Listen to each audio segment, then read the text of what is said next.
morning, everyone, and welcome. Hey, are we crooked? I look like I'm downhill on the monitor there. I think the monitor is tilted. The monitor on the wall over there is tilted. Did someone tilt my monitor, or am I downhill? I hate when they come in here and they tilt the monitor. Well, there's an official television term for that. The camera people and the directors and the prompter operators and all of these people, it's called diddling. Diddling? They come and diddle with your stuff. Okay.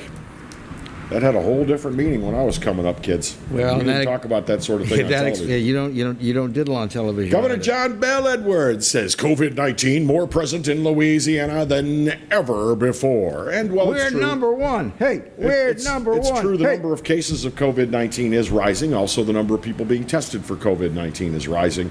I think what the governor is being a little bit less than transparent with is that the fatalities, the mortality of COVID-19 is dropping drastically. Which is a very good thing. That's a very, very good thing, but it doesn't help him along with, if you're a conspiracy theorist and you think that he's doing this to some, I don't know what the hell he's doing it for. To curry more federal money from COVID cases. I don't think the death negatively affect Trump's re-election campaign because he's a loyal Democrat. Whatever the conspiracy theory is, I don't think talking about the fact that the good news is fewer people are dying from COVID-19. He just didn't seem to be concentrating on Dr. BU talked about that when he was talking about the medical aspects of it at the same press conference. Well, that's good. The thing is, what we are seeing is we are part of a federal pilot program that the Trump administration is funding. This came directly from the White House task force. There are 4 former hotspot areas that now have this increased testing. Have you been seeing all the commercials and calls to come? And Baton Rouge is one of them. So you're going to find out, who has it and who doesn't. Now, there's some good news in that, is that we are staying at around a 10% positive rate, even with all these tests. Now, we had rain trouble the first 3 days of the week, and these are outdoor testing centers. Right. So they were not able to do 5,000 each day. In fact, they were under 2,400 for the first 3 days in total. So we'll see what that does. But, the thing is, everybody, not just here, everybody around the country now sees that perhaps them youngsters getting together and partying and swapping spit and God knows what else, jumping up and down, scantily clad on those beaches, close dancing in them bars, is getting themselves infected. That's pretty obvious. But that's sort of what we need to do, Bill. Here's what we found out about COVID-19. I don't know. I saw some of those women in bathing suits, and it was not what they needed to be doing. No. I'm talking about getting out there and risking infection. That's called herd immunity. If you've got, let's say you've got a herd of cattle, 500 head of cattle. One gets a terrible disease, okay? You quarantine that one and keep it away from the rest of the herd. But if 5 have that same disease, you release those 5 into the herd with the hope that everybody will get it and herd immunity will develop because of antibodies. I'm not saying we should just go out there, but quarantining doesn't seem to be working. Hey, I know somebody. Quarantining doesn't seem to be working. The disease is continuing to spread despite everybody's best efforts. Well, but it's not spreading inside the quarantine. It's spreading because of socialization. I want to say this, though. I haven't heard the governor say, and granted, we haven't had as many protests and demonstrations in Louisiana as some other states and cities have seen.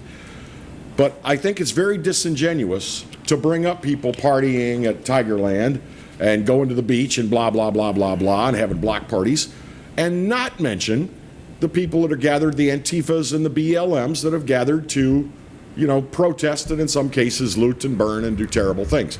And nobody is saying, well, yeah, finally a few doctors and a few researchers are citing that, yeah, the protesters are coming down with the COVID-19. But this notion that we're hearing that that friendly social gatherings spread COVID, but angry social gatherings don't, it's ludicrous. Well, we'll eventually see COVID that came out of every large gathering, including demonstrations. I mean, that's just the law of statistical averages. There's no way around that. The ones we've had here in Baton Rouge have not been that jam-packed or that large. And, you know, the news footage I saw, I wouldn't want to get that close to most of them anyway. Kind of a scary group. Well, you know, I'm over 60, so teenagers immediately scare the crap out of me. So I don't like to look at them teenagers. Yeah, but you know, me. the older people who have, you know, a higher fatality rate and comorbidities, old ladies love you, man. They love you. Hey, what can I tell you? Mom raised me to be a charmer. I could use you as chum in a nursing home. Yeah, it was always my thing was, you know, I would have some great relationships with some girlfriends, but I always had a better relationship with her mom. You know, I remember I dated this girl, Donna, in Natchez, and me and her mom just got along great. And then I met Mary Ann many, many years later, and me and her mom, I mean, my mother-in-law, we got along. I mean, we're like two peas, and we'd finish each other's sentences. And I think Mary Ann's a little bit jealous every now and then. But what can I tell you?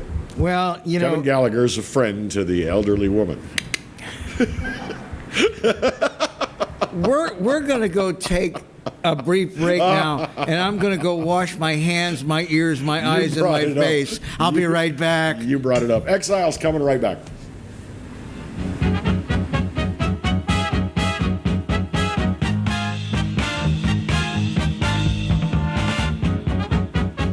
State Treasurer John Schroeder, encouraging you to visit latreasury.com to search for your unclaimed property money. During this pandemic, we've returned money to businesses, local governments, and people across Louisiana.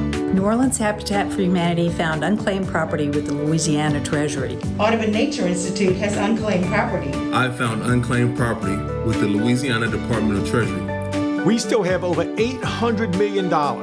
This is your money. Claim it.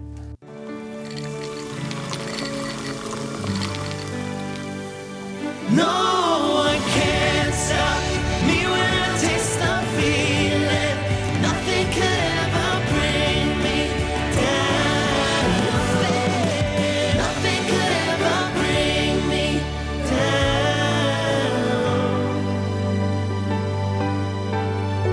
down. Taste the feeling.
Welcome back, Exiles TV. Bill Profito over there, Kevin Gallagher over here. We were just checking news items during the commercial break. It's a good thing for Louisiana and good thing for Baton Rouge, I think, that we are having news is that we have increased medical care available in North Baton Rouge. Here's somebody who doesn't know what I do for a living. You want to answer them on the air and see what they have to say? Well, only if I could patch the phone through to hear what you know what it's going to be? This is going to be Cynthia from Credit Card Services. So, no. We'll just do that. And, so this is the New Era Complex, right? It's up in North Baton Rouge. Yes, the New Era Complex, which I believe it was called Sterling Medical or something like that. It was supposed to be a same-day surgical center originally, and then they were going to try to expand it into other services, and it didn't really happen for them. They had all kinds of financing issues and regulatory issues and things like that.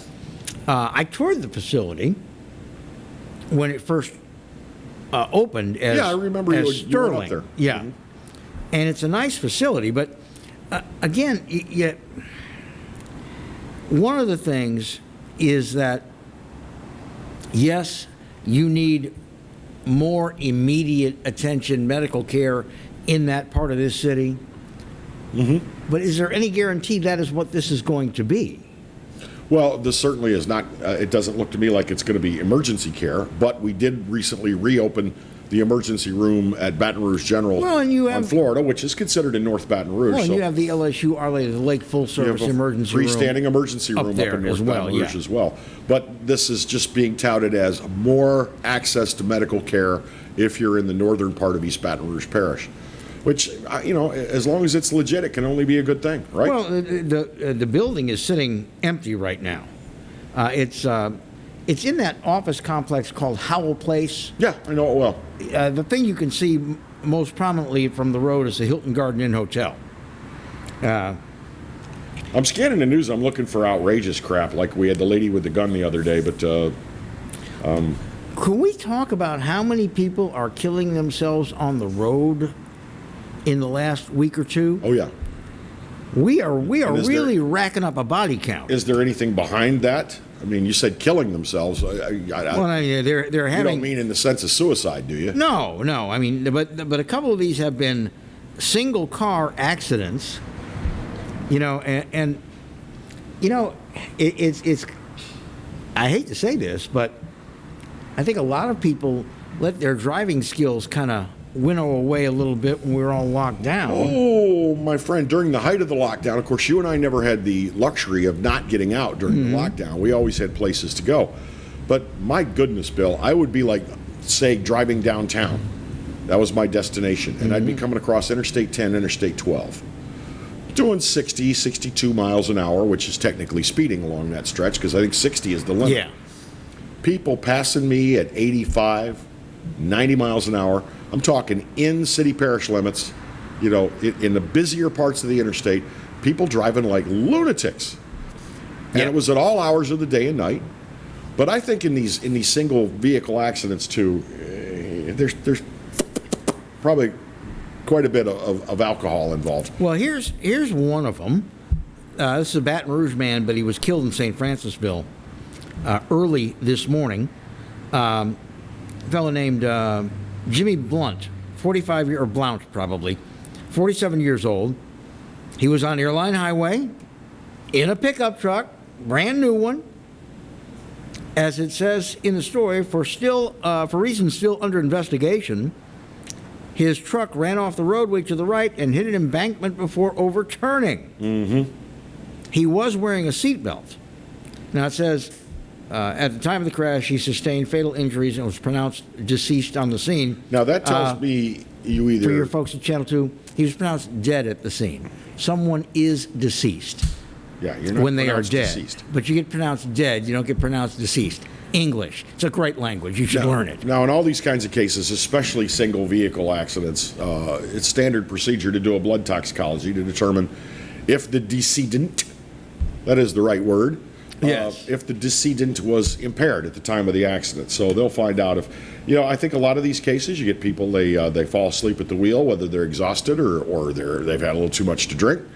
But it is troubling the amount of single vehicle crashes we have that wind up being fatalities. And you had a motorcycle crash yesterday evening in Livingston Parish. This woman was driving a Harley Davidson, Jean Chedester, and she basically came to an intersection and struck a median and overturned her bike and left the roadway. So again, serious. And this was like 8-ish last night, 8:30. right? One vehicle crash, and again, hit the median. You're riding a motorcycle and you hit the median. again, impaired, possibly. She'll have a blood toxicology. It is disturbing to me, though, but do you wonder if there is any correlation between, COVID-19, the lockdown, the limited, the phase 2 limited release of people to do what they want, the threat of going back into a phase 1 lockdown again? Is this playing any kind of role in people's mental state that would cause them to drink more, take risks like getting behind the wheel while they're impaired, that sort of thing? I don't know. I don't know if we could blame COVID-19 for everything, especially if there's no federal money coming in for it. Well, I do think that when people are away from something, their skills tend to deteriorate. I too many of these fatalities, and I think there have been 6 in the immediate area since 4th of July, 6 fatalities in our immediate area here in Baton Rouge. There was also 1 in the Lafayette area, and I haven't kept up with how many in the New Orleans area, but 4 of the 6 here were single vehicle accidents. And that's crazy. We're going to take a brief break. We will be back with Congressman Garrett Graves. Everybody stick around on Exiles TV.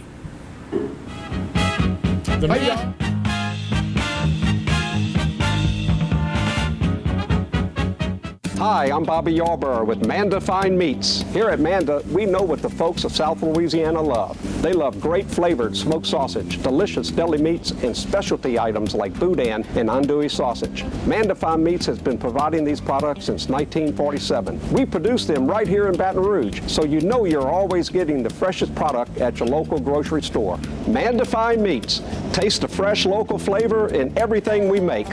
Make it Manda every time. Live and play on the fairway at Greystone Golf and Country Club, a serene, challenging golf destination located in Denham Springs. For tee times and membership opportunities, go to GreystoneCountryClub.com. Hi gang, Clarence Buggs here. Some big changes are coming to the Pelican and Cox Cable. July 15th, our numbers are changing. We're easier to find and we're in high def. New Orleans, Gramercy, Lutcher, Acadiana, Patterson, Baton Rouge, new numbers coming and a brand new signal. It all happens July 15th on Cox Cable. Do your buddy Clarence a favor, will you? Get all the details by checking your local guide. Hi, I am Dr. Farrell Frugier Jr., and I am a general dentist at Frugier Family Dentistry. I was born and raised in Baton Rouge, Louisiana. I went to Catholic High School, LSU, and LSU School of Dentistry in New Orleans, where I received my DDS degree in 1986. I always have and will continue to be committed to continuing my education, to invest in technology which makes the diagnosis and delivery of dentistry more thorough, more comfortable, and more aesthetically pleasing. In our practice, we are here to serve the patients. We want to improve their quality of life and to develop relationships with our patients. In dentistry, we have a chance to impact lives on a daily basis, not just by doing dentistry, but by getting to know them and being a part of their life. We also believe in giving back to our community. So every year, we give back to the Greater Baton Rouge Food Bank, Toys for Tots, and Mary Bird Perkins Cancer Center. Please stop by and visit our office. We would love to take care of you and your family.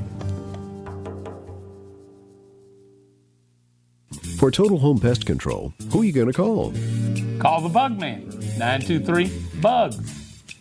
For total pest control for your home or business, call the original Salvat. Call the Bug Man today, 923-BUGS. Hello guys, it's Debbie. It's time. I've got a brand new location. 10510 Airline Highway, Baton Rouge, next to After 5 Tuxedos. We have the perfect spot to get all your wedding and formal wear needs. Come see our one-of-a-kind name brand and get great prices. With 30 years experience, the best customer service anywhere. It's Debbie's Bridal, Airline Highway, Baton Rouge. See you soon.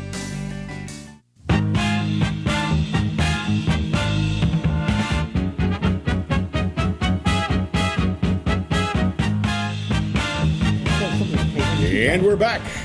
This is Exiles TV. Glad to have you with us. Bill Profita over there. I'm Kevin Gallagher. Joining us in the Senate chair, our Congressman, District 6 in Louisiana, the U.S. House of Representatives, Garrett Graves. Good to see you again. Hey, Kevin. It's great to see you. It's been a long time. You're looking well. It has. Well, thank you. And I owe you guys an apology. No. Sorry. You were doing the business of the people. You never need to apologize for being on that floor casting your vote. Well, ever. It wasn't casting a vote. We were in a big fight. We had a bill that between committee and the floor had, so I can do some quick math here, it was over 700 amendments to the bill. Oh my God. And Good Lord. A lot of big Louisiana things that were implicated, and we had a 25-hour markup session. But I'll say it again, we probably about a dozen different wins in there for Louisiana, so I'm excited. 700's got to be a record. Now, having covered the state legislature, I would see sometimes that when people or a faction didn't want to see a bill, they'd kill it with amendments. They just amend all sorts of nonsense onto it and get it and have it die on the floor. Was it,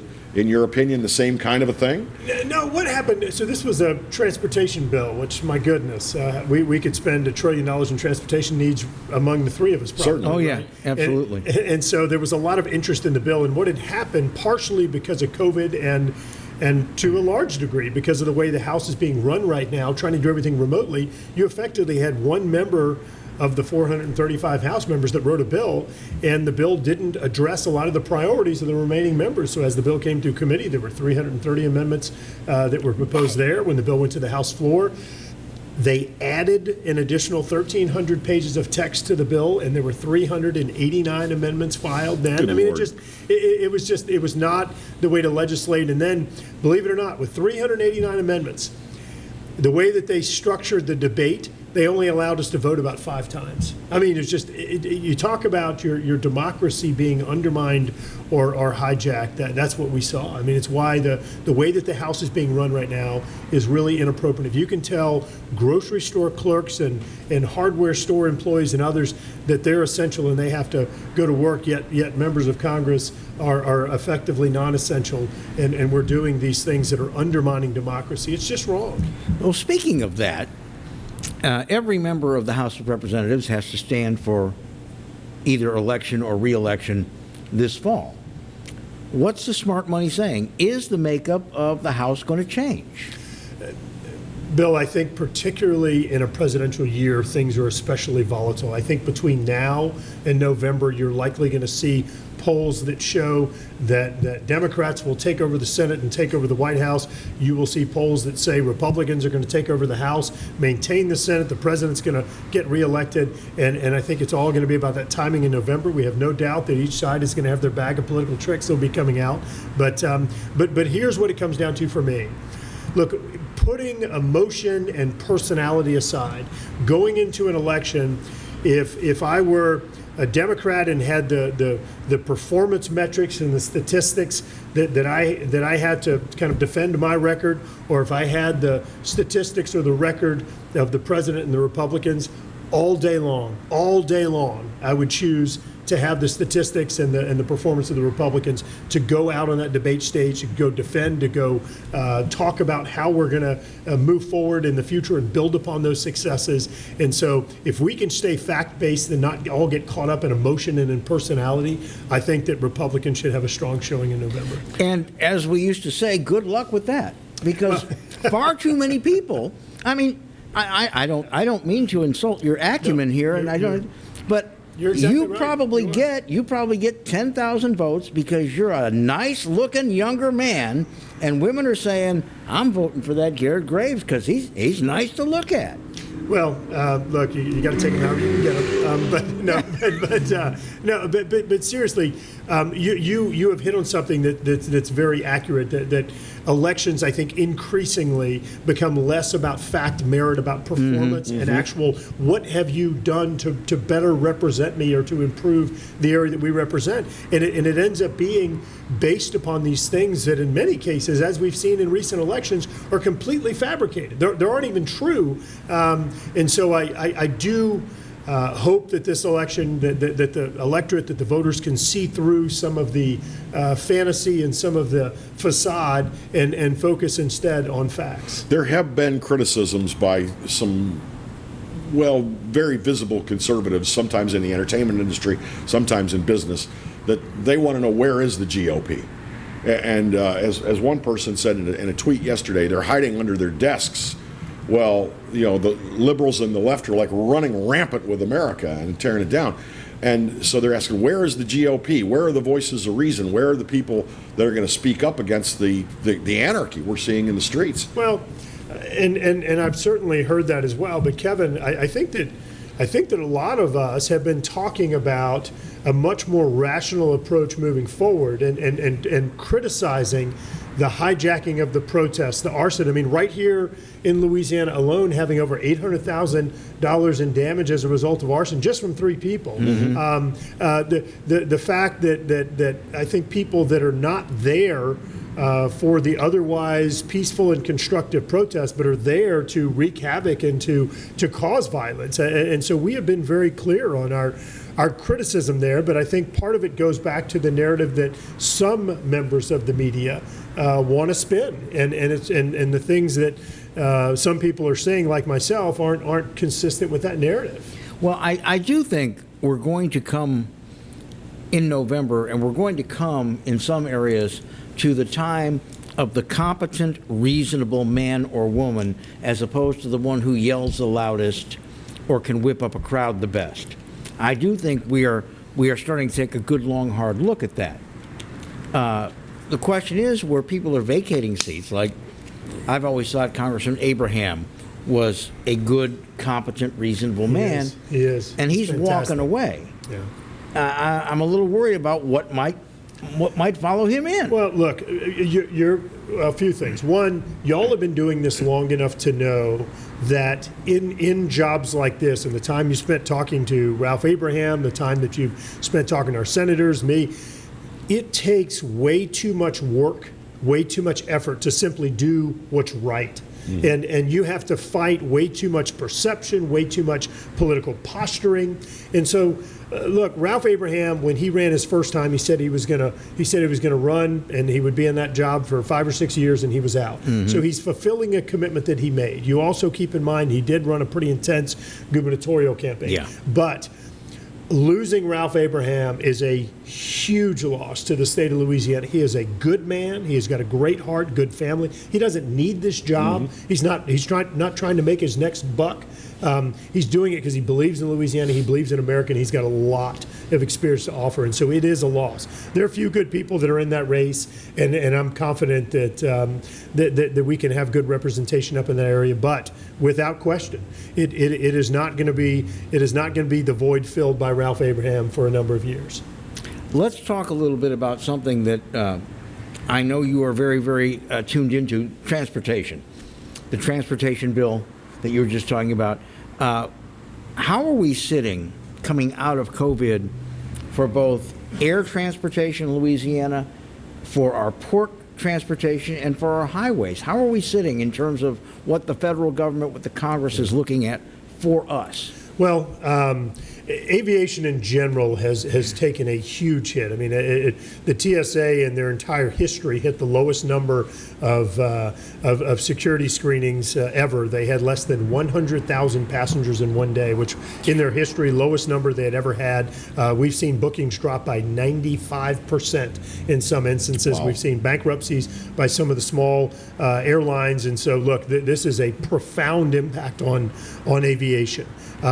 That being said, in regard to airports, we did make substantial investments into airports and aviation infrastructure to make sure that we didn't have bankrupt airports. In some cases, the formula was really distorted, which I won't get into the weeds on that one. In regard to transit, they also came in for some reason, and in my opinion, overcompensated some of the transit systems across the United States. In regard to what I think most of us really care about, just roads and bridges, the bill that we passed out of the House in recent weeks, it does continue a 5-year highway program because the program does expire at the end of this year, but it doesn't do it in a way that I think really makes sense. And I think if most people here dug into the weeds of the 2,400 page bill, they would agree. It diverts way too much money that is derived from user fees, which is our gasoline tax. it takes that money and it diverts it to things that don't have anything to do with improving our roads and bridges. There's the rub, yeah. That is the wrong direction. There are already way too many indirect expenses, things where they're taking our user fee and using it on things that don't advance our traffic solutions, and this bill makes it much worse. So this bill has some fundamental problems, but I'll say it again, it's got some wins from Louisiana, so as we move forward, we're going to try and cherry pick those wins, jettison the bad stuff, and see if we can salvage a good transportation bill moving forward. We are going to take our break a little early for folks in the control room, so we can have one more segment with Congressman Graves, and then he's got another appointment he's got to get to. So we're going to break a little early for you folks. Stick around. More of Exiles TV coming up in just a minute.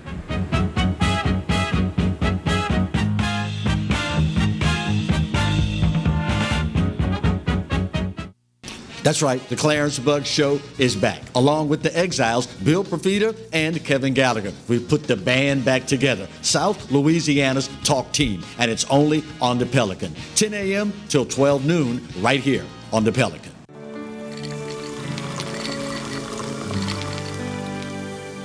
No one can stop me when I taste the feeling. Nothing could ever bring me down. Nothing could ever bring me down. Taste the feeling. Balello's Furniture and Appliances, your dependable independent. Depend on us for service, for selection, for price. Get huge Whirlpool savings. Shop now and save on Whirlpool appliances throughout the store. Plus, experience our price match guarantee and ask about special financing. You can depend on the know-how of people who live appliances every day.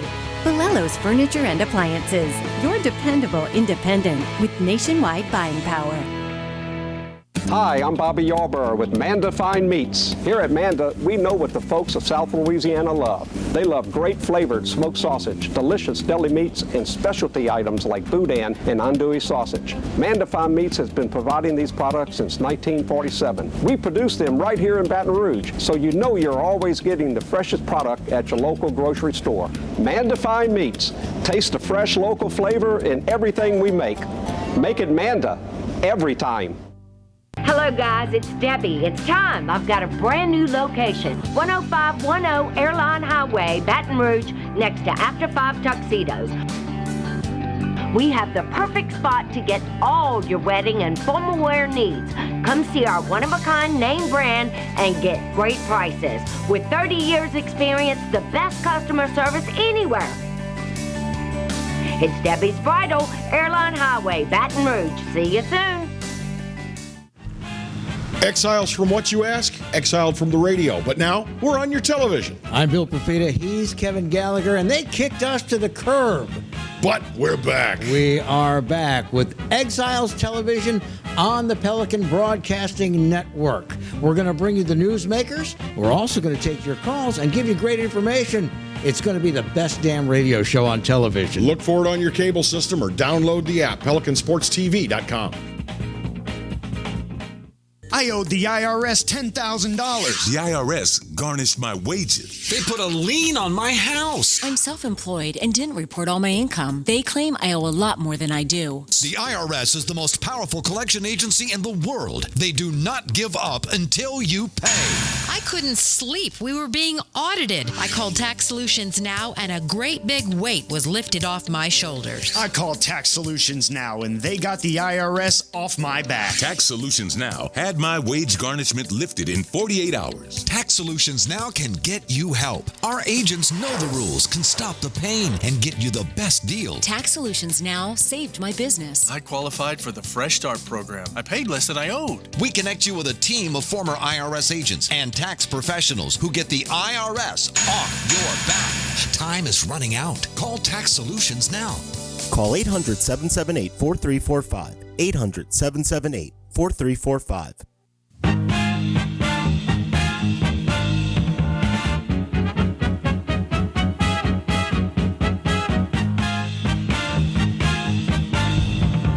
And we're back. It's Exiles TV. I'm Kevin. He's Bill. Congressman Garrett Graves joins us in the middle seat.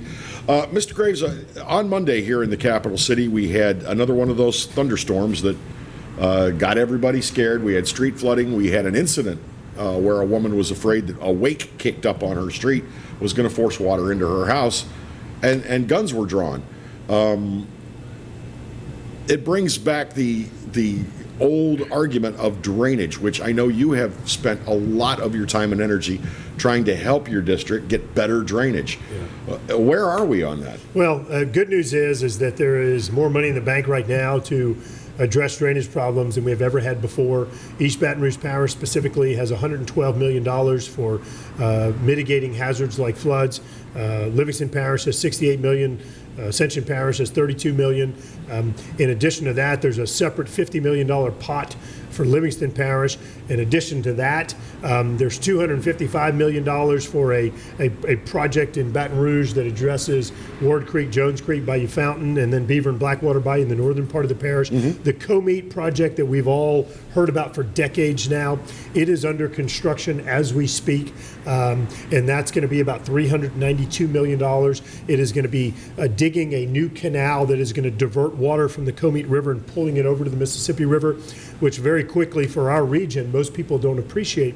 We don't drain into the Mississippi River. Virtually none of this area does. No, which is amazing. Yeah, it is. And everything goes down to Maurepas, Pontchartrain, out to Lake Bourne and the Gulf. And so by connecting us, this region, with the Mississippi River, it gives more capacity to drain otherwise through the Co-Meet and Amite rivers down to Lake Maurepas, and so should help. But a lot of the problems that we've seen in recent days or weeks is this surge rain, and this is really internal drainage. This is everything from clogged gutters, it's ditches that have too much vegetation, debris, or need to be dredged out, and some of the funds that we've secured allow for that type of work to be done. Lastly, on top of all those extraordinary dollars, the hundreds of millions, we secured $1.2 billion for those prospective projects that we haven't even identified yet, because we don't need to be building projects that were the ideas in the 70s, 80s, and 90s. We need to be thinking about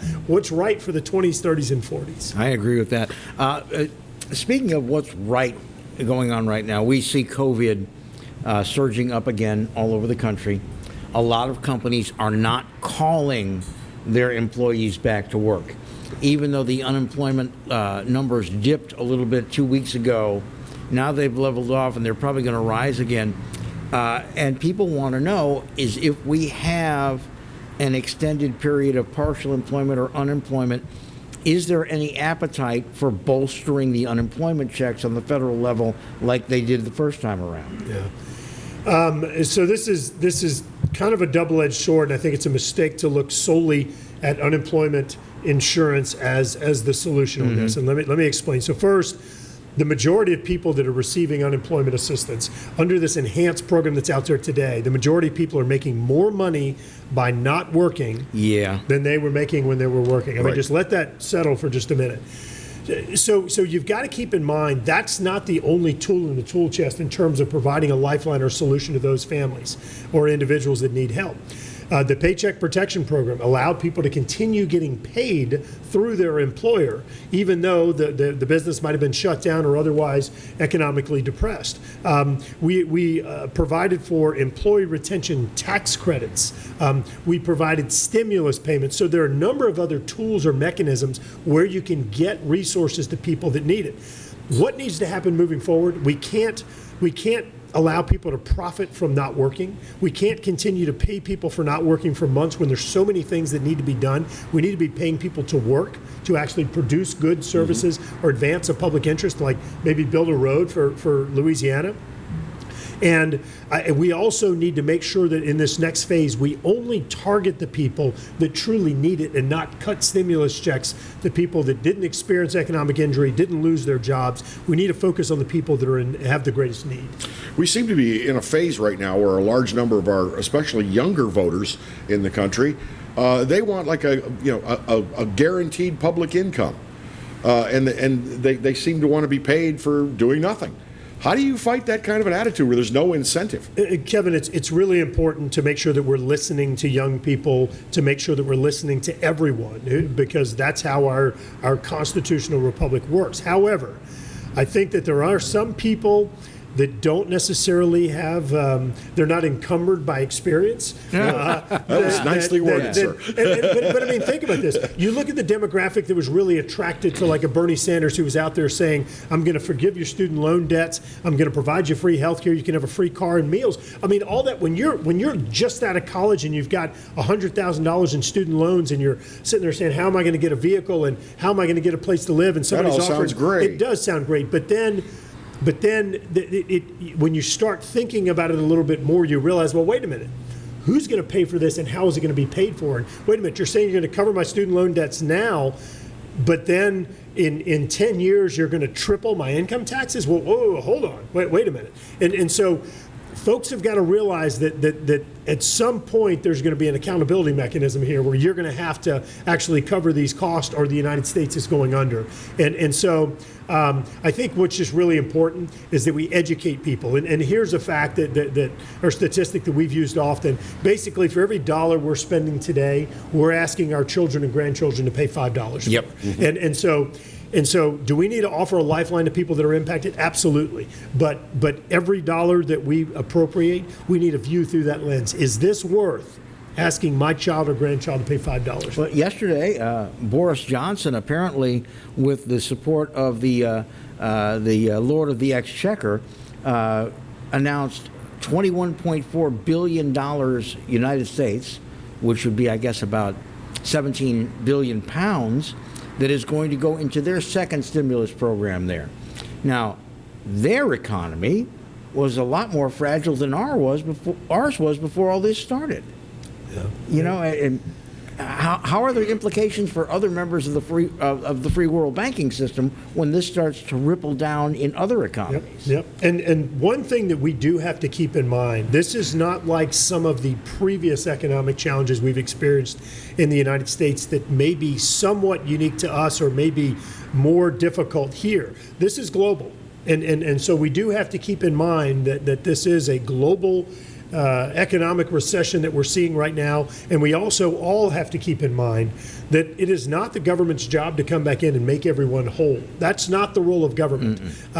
We are stepping in to provide bridge funding, to provide a lifeline, but it is not other taxpayers' responsibility to come in and make you whole because you experienced an impact from this. But that's kind of become the paradigm ever since Katrina. And I understand what happened with Katrina. I think the federal government did realize this was a civil engineering failure by a federal agency in New Orleans, so they set up, restitution money. But now it's become, no matter what the source of the disaster, free money. Well, and I think that there's been this increasing kind of ignorance of the debt issue and how that impacts us, or just the incredible curveball or challenge that this is going to throw the next generation of leaders in terms of having to deal with the debt that we're leaving them. Well, this is a story that is going to continue, and I know that it will also be a part of what goes on in Congress. In the last minute or so, anything else you wanted to share that came from the floor in D.C.? Well, I'll tell you, a good announcement today. We're going to be introducing bipartison legislation with a few Democrats, a few Republicans, that is going to provide immunity or going to hold harmless businesses and individuals that are following CDC guidance and health department guidance in regard to coronavirus, just helping to provide certainty to businesses. You can open back up, and as long as you are following the rules or the health guidance, you're not going to be subject to all these lawsuits unless there is willful misconduct or some extreme standard. But it's just designed to help give more certainty to small businesses that they can open back up without being subject to these frivolous lawsuits. Well, when does campaigning start in earnest for you, sir? Well, look, I think that at this point we're in a few different crises, whether it's the civil unrest associated with the murder of George Floyd or it is the pandemic. Those are things that are really on the front burner. That's what we're focusing virtually all of our attention on right now. This is a really, as you know, a unique time to be involved in any type of campaign, and we have been focused on trying to do our job at this point. point, and I think once it gets closer to the election, we'll have to. And when is qualifying end? Qualifying is the 22nd, 23rd, and 24th of July. So we're going to find out if you've got opponents here in the next 10 days. We will, and it's crazy. We're actually in session in Washington those days, so we're going to have to figure out how to work that out. How to qualify. Can you do this by proxy, or do you have to show up? You can sign power of attorney. Of course, I'd love to be here in person. We're trying to figure out if it's a good that's media doable with opportunity the as votes. well. Yeah, you can jump in, jump out. Yeah. It's not like Reagan National's real crowded right now. No, it's not, but also they're not running all the planes that they used to either. So. Oh, I know. United, which is the second largest carrier in New Orleans and the largest carrier in Baton Rouge, laid out that furlough notice for, what was it, 6,000 of their employees yesterday? Yeah, and I think that those numbers may even be going up. Yeah, I think so too. Louisiana District 6 Congressman Garrett Graves, thank you. It's always good to have some time with you. And you got an open mic whenever you want. Kevin, Bill, enjoyed being back with y'all again, and good to have you. We'll see you again real soon. Love to the family. A break coming up. We'll be back with the Exiles. Stick around.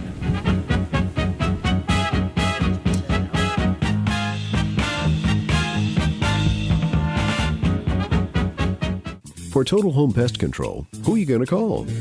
Call the Bug Man, 923-BUGS. For total pest control for your home or business, call the original Salvat. Call the Bug Man today, 923-BUGS.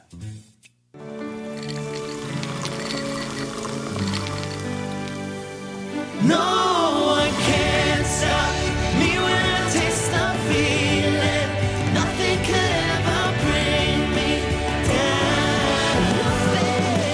Nothing could ever bring me down.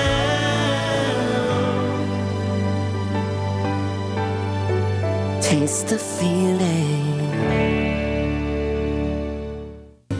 Hi, I am Dr. Farrell Frugier Jr., and I am a general dentist at Frugier Family Dentistry. I was born and raised in Baton Rouge, Louisiana. I went to Catholic High School, LSU, and LSU School of Dentistry in New Orleans, where I received my DDS degree in 1986. I always have and will continue to be committed to continuing my education, to invest in technology which makes the diagnosis and delivery of dentistry more thorough, more comfortable, and more aesthetically pleasing. In our practice, we are here to serve the patients.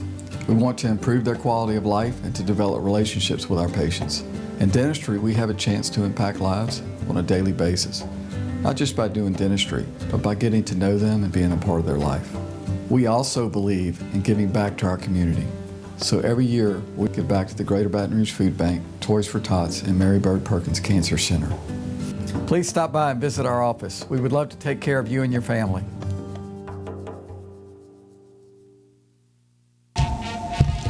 Clarence Bud Show.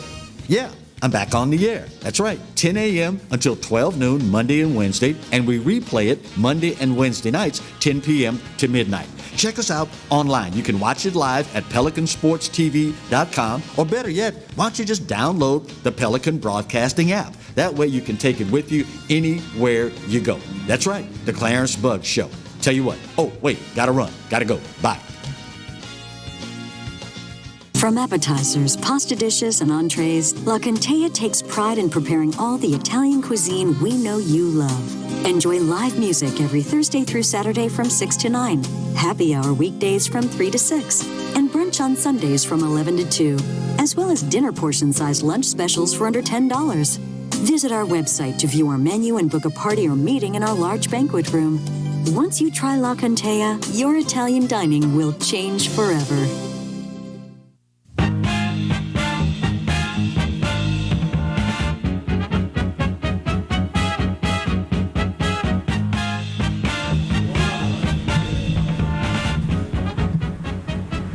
Hi, we're back. We are back. We are back. I like it when we're back. You're back, my back. Yeah. Many thanks to Congressman Garrett Graves for joining us today. Always great to catch up with him. I've often, told people that, I think that this is a guy who is in public service because he really wants to make a contribution to making things better for the people in his district.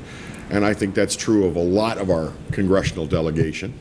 I think that right now Louisiana is pretty well represented in Washington, D.C. As you brought up Congressman Ralph Abraham, I think that he's done a tremendous job, not only representing his district in general, but conservatism. Well, and it's a shame to see him stepping down, but I remember when he was elected, he said he was only interested in 2 or 3 two-year terms and then move on. Well, and the thing about Congressman Abraham is that he is not a Steve King type of conservative. You know, I think or Louis Gohmert, they both are in the House of Representatives, and they're both like, I hate everybody but me. That is not Ralph Abraham's style. No, he's a very nice man. He is a decent, compassionate, reasonable human being. And I would say he is fiscally conservative. Mm-hmm. You know, most people think now that if you are socially sensitive, you can't possibly be a conservative. I think myself personally, I am very, very socially open, but I keep my hand on my wallet while I'm having the discussions. There is a sad feeling that pervades across the USA that if one is Republican, one is, generally speaking, racist, sexist.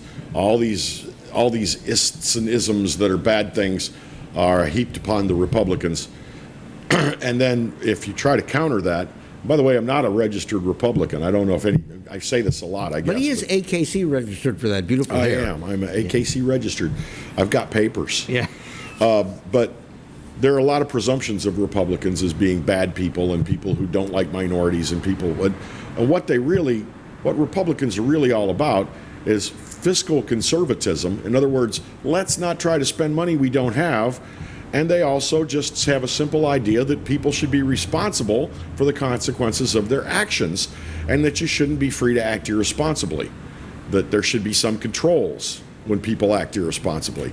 That's the kind of basis of the government of the United States. Well, you know, the thing is, it has all gotten subverted by those who yell the loudest.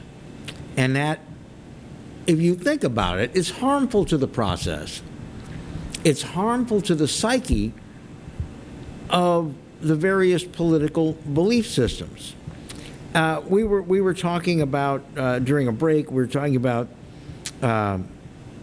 demonstrators, activists, sawing off religious statues' heads at the Stations of the Cross at a church in Florida, right? Yeah, it's very nice of you to use that phrase. I would call them rioting mobs. But see, that's the problem. Everybody yells. Everybody has names. When you start smashing stuff, you're a mob, man. Everybody wants to stick it to the other guy, even when it's not necessary. Everybody wants to be inflammatory, even when it's not necessary.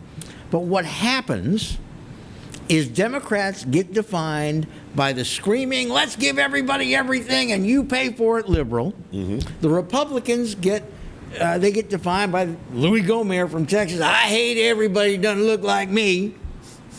And these demonstrators now have totally lost the discussion that needed to be had about police and black males in this country because they're out sawing off statues' heads at the Stations of the Cross. Here's the problem. Everybody that wants to yell, everybody that... Have you ever watch prize fighting boxing? You ever watch it? Mm-hmm. You know, there are a lot of fighters that never knocked anybody out, but they won on points. Right. Because they could jab them. They give them a little tap. Right. And they win on points. Everybody wants to win on points rather than have the legitimate discussion. And the way we do it most often in this country is by yelling, screaming, insulting, taking jabs, taking slams, making our assumptions. Tearing stuff down. Was that my outside voice when I said, I think he's really a liberal? Was that my outside voice? Mm-hmm. None of that needs to be said. But we started to define other people by that. I don't want people to think, and some of the people who used to listen to me on the radio solo and then you and I together, think that I am a flame-throwing, hate-mongering, don't want to help anybody in this world but people who look like me person. And that's because of hyperbole, not because of anything that's based in fact. You know, when when you asked Garrett Graves about the younger generation that wants an income for life from the government, it's a great question. Mm-hmm. And the first thing that came to my mind was, well, let's buy them all a ticket to Amsterdam. That'd be cheaper, and after 500,000 or 600,000 of them get over there, it would make the Dutch less smug. But what would have been the point of my interjecting that at that point? Well, it would have been funny. Well, there's that. But I saw a meme, and it was just a meme on social media, but I thought, you know what, if someone would actually try to put this together, a private sector, and set this up, it might help to educate some of the youth as to what it is that they think they're advocating for.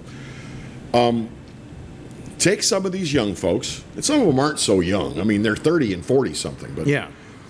They don't like the U.S. They don't like our form of government. They would like to change it to something else. It's like, okay, pick a country. Pick a country you think has a government that you think you'd like to live under. All right, we're going to send you to live there for 90 days. Now, what we're going to do is we're just going to pay your airfare. And tell you what, we'll put you up in a hostel for 90 days. Let us know after 90 days if you want to come home or not. Well, and I guarantee you some of these, that would be a 90-day education for some of these young people, and I'll bet you that 90 to 95% would say, may I come home, please? And that's when you can say, no. You send these people to these communist or socialist countries where you don't have the freedoms to decide, and you have things decided for you, and there's mandates from governments, and it's all because of the common good, blah, blah, blah. It's for the whole, it's not for the individual. And you find out how their individuality burgeons right after that. Well, it's like, even in the countries that aren't necessarily communist or socialist, some of the very nice, well-developed countries, their citizens grow up with an expectation of helping the society survive. Mm-hmm. Now, it's going to take a bigger chunk out of your paycheck than U.S. taxes take. But you're going to have more services that the government makes sure happens. What makes it work for them, but Americans who work there don't like it because they're not used to having that big a hunk come out. No, for us, 30% is like, holy crap, I've been robbed. What makes it work in those countries is they do not have to deal with a humongous 9-figure economic underclass that requires a great deal of attention that's very, very expensive. And that's what makes it work. Well, we talked about the UK earlier. In the UK, you know what the tax bracket is? The average tax bracket in the UK it's about 55%, isn't it? Yeah, it's a little over 50% that the average citizen is paying of their hard-earned income. They're paying that to the government in taxes to support programs. England has a greater percentage of its population on what they call in England the dole than we do here in the United States. And now, granted, England's a country with a population the size of Texas, but I mean, that's a lot of people who are paying for a lot of people who are not contributing anything to society. And you know what else they're paying for? They're paying for 20 generations of a proscribed underclass. That's what they're paying for. Now, we started a big part of our underclass, by the way, with slavery. You can't argue that. Nope. And we started an awful lot of it with unfettered immigration in the early part of the 20th century, where you had families that were fleeing oppressive conditions, but really were not able to assimilate quickly enough into the workforce and are probably still struggling 2 generations later with that. But, you know, England is a wonderful place, but they built their own problem. But, Bill, why is it that some people can come to America and they struggle with that, and some people come to America and they do fine? And they've been here for 5 years and they own a business. I'll tell you why. The ones that do fine don't listen to all the people that tell them how they're being discriminated against and how everybody's out to get them. And they don't listen to people who tell them you can't. They don't listen when people say you can't do that. Not in America. My grandmother. You look different from everybody. You're a funny color and you have a funny accent and you can't. They say, watch me. My grandmother, Grandma, teach me how to speak Italian. You're an American. You speak English. There was no further discussion after that. But that was the attitude. Well, I think it doesn't hurt to, learn a little bit about your heritage. Yeah, but she thought it would. All right, time for our top of the hour break. Another full hour of Exiles TV is coming right up. Stay with us.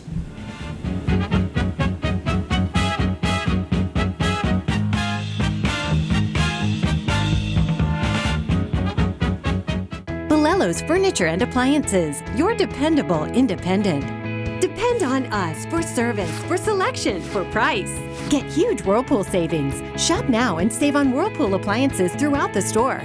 Plus, experience our price match guarantee and ask about special financing.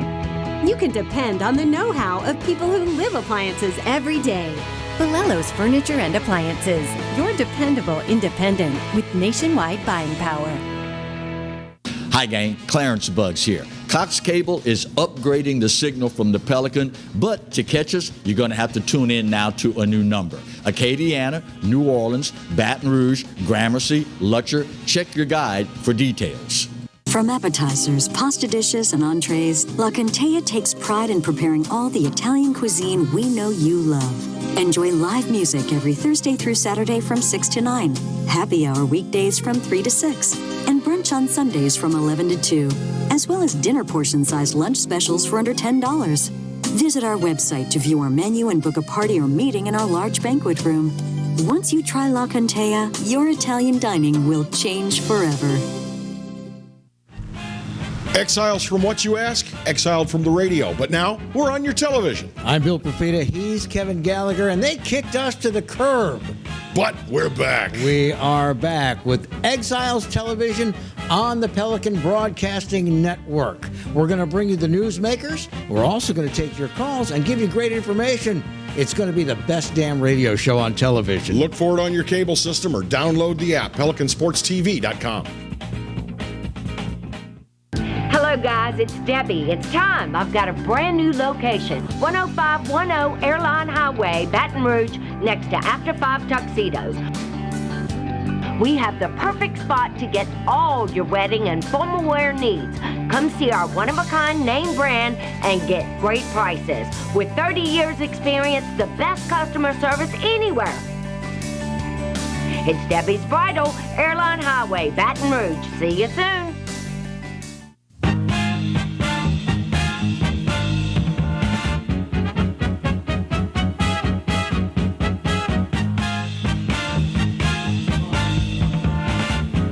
Hour 2 of Exiles TV is underway, and we thank you so much for watching. I'm Kevin. He's Bill. You know that new movie, The Invisible Man? He's here. It's welcome our guest. Welcome our guest, The Invisible Man. He's sitting in the center seat right here. We'll get the mic down in a minute. Nah, leave it up. Not a big deal. Leave it up. Not a big deal. Oh, what? Here's some news. Coach O has coronavirus. Oh, no. Oh, yes. Oh, no. That'll make his voice even worse. A little raspy from the coronavirus. How can you tell? Wait. Misread. I'm sorry. I misread the headline. Okay, let's try it again. Coach Ogeron says he has coronavirus under control at LSU. That's completely different. That's completely different. He has it under control? Yeah. What has he done? Well, Has he administered hydrochloroquine to the players? I think he just means that the LSU football program has it under control. Boy, I'll tell you what. They do not want anything to impact the fall football schedule this year. It's just, I just don't see how they're going to have a normal football season this year. Not unless something changes drastically in 60 days. Well, I think it's way too early to tell. I think in reality, the coaches and the athletic departments at the big-time programs, they want two things. They want to be able to right now start preparing the teams, which they really can't. So if they have a season, these teams are not going to be quite as razor sharp as we as fans would expect at LSU or Alabama or Auburn or Notre Dame or Michigan. That's a given. But the other thing they want is they want to not have to pull the plug until the very last minute. Did you hear about the economic impact that LSU football has on the city of Baton Rouge? Now, this is not statewide, and this is just football. What is it? Let's get Paul Arrigo on the phone. They have six home games a year, right? Mm-hmm. The economic impact in Baton Rouge? Over $1 billion. No, but it's. Is it close? No, it's $55 million. Really? Yeah. I would have expected more, honestly. But that I would have is expected more. 6 days, $55 million. Yeah, and that's not the direct. That's the splash damage. Economic effect. Yeah, that's the restaurants, the hotel rooms, the gasoline purchases. Yeah, that doesn't take into account, all the money to get yourself a nice seat at Tiger Stadium and a parking pass. What's going to happen with tailgating? Do you think that we'll be allowed to tailgate before LSU games this fall? Or do you think the governor is going to say, no, that's too many of you too close together? I don't know. Will the university pull that trigger, or will the governor pull that trigger? I think the Board of Supervisors will make the decision. And I think if left to the Board of Supervisors, they will say, we will go and mark off all of the tailgating areas. Mm-hmm. And as long as everybody stays inside the purple and gold tape for their tailgate area, and if they leave it, wear masks, if they have to be in close proximity to everybody else, we're going to allow it. I think there would be hell to pay, personally, if they didn't. I mean, you want to talk about... We're not going to have an armed insurrection about saving the Christopher Columbus statue downtown if it comes to that. No, but... You talk about you can't come on to the LSU campus on a game day. They're going to play out there in front of nobody, and you can't even park your RV and watch it on television. You want to talk about a riot. It's interesting, Bill, when you talk to people who, are in the know about sports and the world of sports and sports fandom, and ask them, what's football season going to look like at LSU this year? We spoke with Glenn Guilbeau, great sports writer for USA Today Sports, and Glenn felt like we're going to go with reduced capacity. We're going to practice social distancing in Tiger Stadium, and we may even require everyone to wear a mask in Tiger Stadium. You're not going to get people to wear a mask for 3 hours for a football game. That's never going to happen. That's never going to happen. And I've noticed that the opinions you get when you ask these questions depend on whether the person you're asking is one that says, yeah, mask up, wear a mask, it's the right thing to do, or the person is one that says, you can't make me wear a mask, I'm not going to wear a mask, it's the masks aren't, because there are the pro-maskers and there are the masks are BS people. Well, neither one of them has the right answer. The right answer is like, if I ask you boxers or briefs and you say depends, the right answer is going to be determined many weeks from now. Mm-hmm. And how in the world let's see, I came to LSU in the 70s. It was a long time ago. Right. All right. You were never able to enforce effectively no alcohol in Tiger Stadium for those 6 home games for these many years. And finally, okay, we're going to sell alcohol in Tiger Stadium. Mm-hmm. If you can't lick them, join them. What are you going to have? Now, they have a fairly good size police presence inside Tiger Stadium for every home game. Right. As well they should.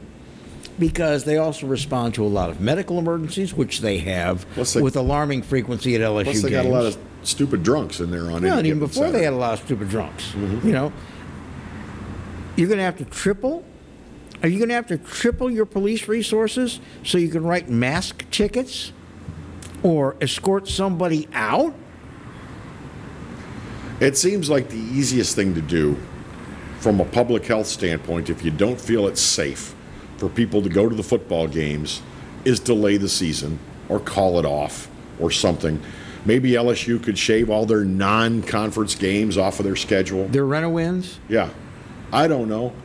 Tell you what, we're going to take a quick break. When we come back, let's open the telephone lines here, and we'll give you the phone number in a moment. And you can call us and tell us, what do you think that LSU and other colleges and Yeah, universities it doesn't just have to be LSU. It can be ULL, Southeastern, Grambling, Tulane. Any of them. Yeah, any of them, Southern. whatever your college is. So give us a shout. We'll be right. There's the phone number on the screen. Jot it down. Call us in just moments. Exiles TV. We'll be right back.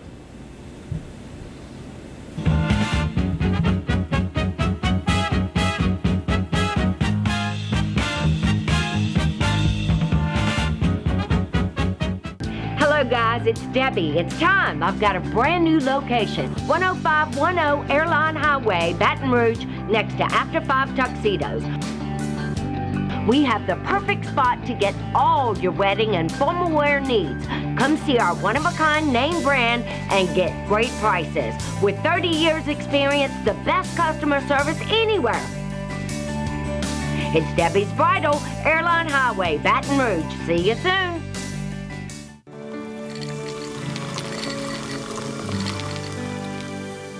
No one can stop me when I taste the feeling.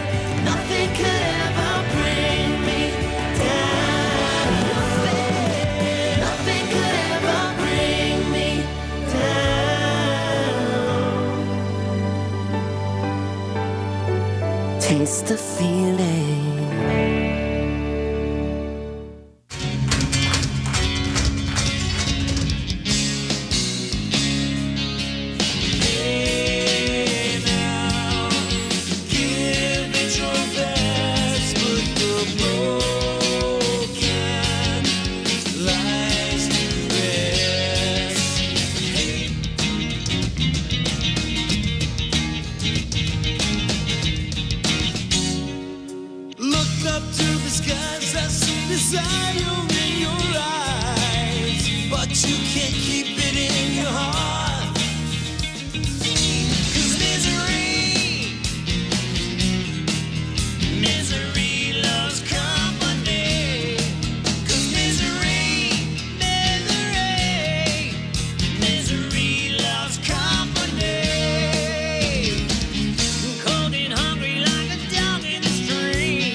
That's right, the Clarence Buggs Show is back, along with the Exiles, Bill Profita and Kevin Gallagher. We've put the band back together, South Louisiana's talk team, and it's only on the Pelican. 10 a.m. till 12 noon, right here on the Pelican.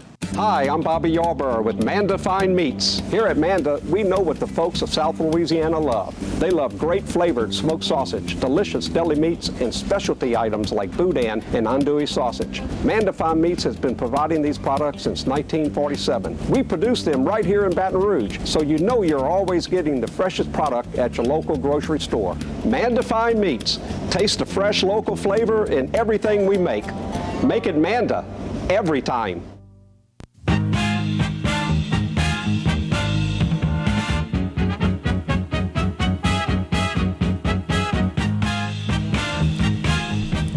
Welcome back to Exiles TV. I'm Bill Profita. He is Kevin Gallagher. Guilty. Glad to have you with us this morning. Again, thanks to Congressman Garrett Graves for joining us in the last hour. For those of you who still have friends, COVID has not divided you too much, remind them that if they're busy at 10 in the morning, well, they're not busy at 10 o'clock at night, or unless they're getting busy at 10 o'clock at night. You can watch us again. They run the... Yeah, well, you could do both, I guess. Well, if you're trying to practice extreme birth control, you can put us on in the bedroom, and that way nothing's going to happen. But we do have a rebroadcast at 10 o'clock every night, show at 10 a.m. and then again at 10 p.m. And they also run sort of best ofs on Saturday and Sunday mornings. Yeah, so there you go. So, you can... And if you're the kind of person who likes to watch this sort of content on demand, never forget YouTube, the Pelican Broadcasting Channel, and you can find these programs, the Clarence Buggs program, and all the fine programs on Pelican Broadcasting to view on demand. So there's no reason not to watch. Now then, our phone lines are available for you. 225-830-1029. I'm sorry. I'm reading ahead of myself here. 831-1029 in the 225 area code. And the reason we're putting the number up is we'd like you to call. Let's get your thoughts on it. What is the solution for college sports. I said 60 days a few minutes ago, and I realized we're a lot less than 60 days before the college football season's going to begin. First rent-a-win game is usually the last week of August. Mm-hmm. So that means we're within about 40 days, 45 days of college football beginning. What do we do? I remember a couple years back when there were budget problems, and the governor alluded to, see, you got that kind of a budget problem, that means no football, no college football on Saturday night. And everybody freaked out because they accused the governor of threatening us with shutting down college football if he didn't get the taxes. And again, that was one of those wonderful little red herring type of arguments. Now, it was disingenuous. What he was trying to say was the budget gap would pay for that. But if we don't fill that budget gap, then he's trying to illustrate how much money that was. What he was trying to say is the cuts to education would mean some of the student athletes would not have the required number of class hours to be able to be eligible and participate. So, as a criticism of Governor Edwards, and I'm not the biggest Governor Edwards guy. I don't hate the dude.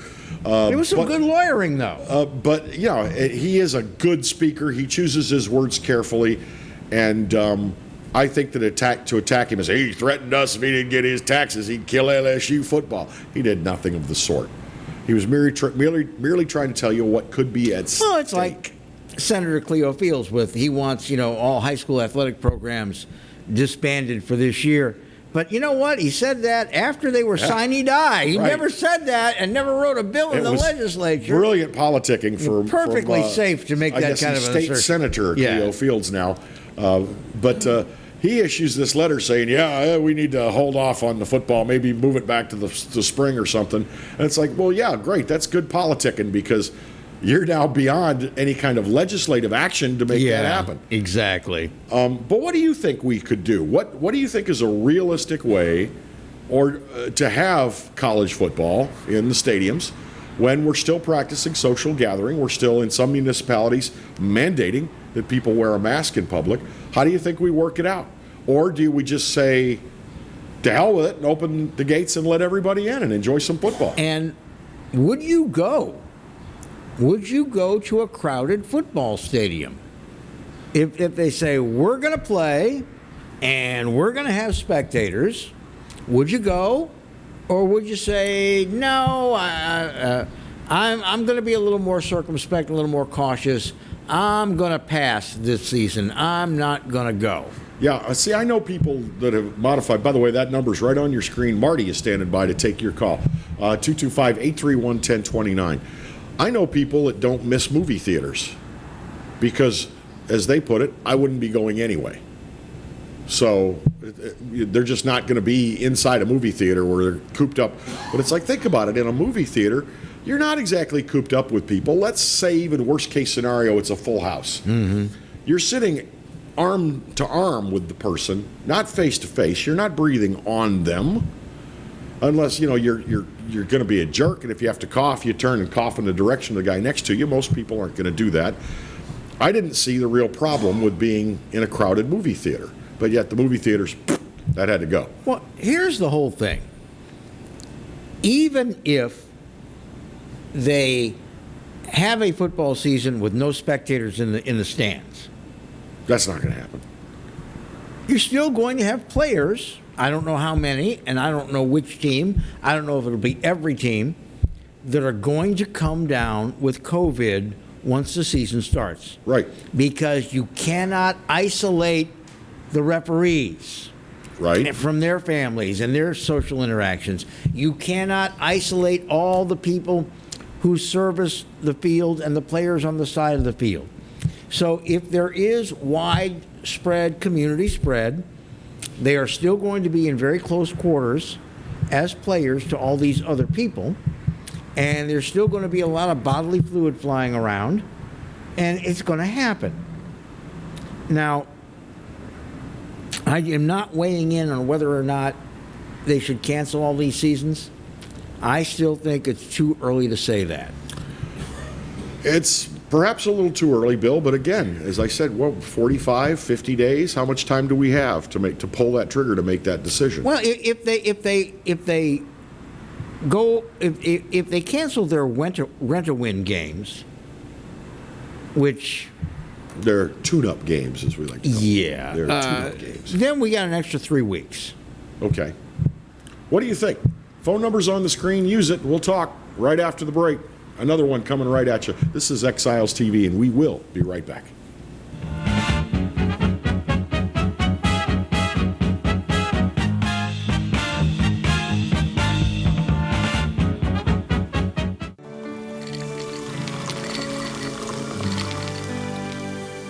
No one can stop me when I taste the feeling. Nothing could ever bring me down. Nothing could ever bring me down.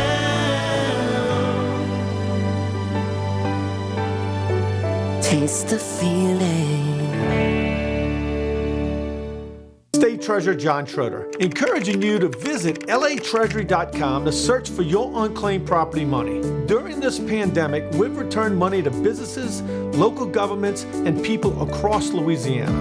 New Orleans Habitat for Humanity found unclaimed property with the Louisiana Treasury. Audubon Nature Institute has unclaimed property. I found unclaimed property with the Louisiana Department of Treasury. We still have over $800 million. This is your money. Claim it. Hi, I am Dr. Farrell Frugier Jr., and I am a general dentist at Frugier Family Dentistry. I was born and raised in Baton Rouge, Louisiana. I went to Catholic High School, LSU, and LSU School of Dentistry in New Orleans, where I received my DDS degree in 1986. I always have and will continue to be committed to continuing my education, to invest in technology, which makes the diagnosis and delivery of dentistry more thorough, more comfortable, and more aesthetically pleasing. In our practice, we are here to serve the patients. We want to improve their quality of life and to develop relationships with our patients. In dentistry, we have a chance to impact lives on a daily basis, not just by doing dentistry, but by getting to know them and being a part of their life. We also believe in giving back to our community. So every year, we give back to the Greater Baton Rouge Food Bank, Toys for Tots, and Mary Bird Perkins Cancer Center. Please stop by and visit our office. We would love to take care of you and your family. Hello. Hola. 你好. Experience what the Baton Rouge International School can offer your children. Now welcoming displaced students for short and long-term stability. Hello guys, it's Debbie. It's time. I've got a brand new location. 10510 Airline Highway, Baton Rouge, next to After 5 Tuxedos. We have the perfect spot to get all your wedding and formal wear needs. Come see our one-of-a-kind name brand and get great prices. With 30 years experience, the best customer service anywhere. It's Debbie's Bridal, Airline Highway, Baton Rouge. See you soon. Clarence Bugg Show. Yeah, I'm back on the air. That's right, 10 a.m. until 12 noon, Monday and Wednesday, and we replay it Monday and Wednesday nights, 10 p.m. to midnight. Check us out online. You can watch it live at PelicanSportsTV.com, or better yet, why don't you just download the Pelican Broadcasting app? That way you can take it with you anywhere you go. That's right, the Clarence Bugg Show. Tell you what, oh, wait, gotta run, gotta go, bye. From appetizers, pasta dishes, and entrees, La Contea takes pride in preparing all the Italian cuisine we know you love. Enjoy live music every Thursday through Saturday from 6 to 9, happy hour weekdays from 3 to 6, and brunch on Sundays from 11 to 2, as well as dinner portion-sized lunch specials for under $10. Visit our website to view our menu and book a party or meeting in our large banquet room. Once you try La Contea, your Italian dining will change forever.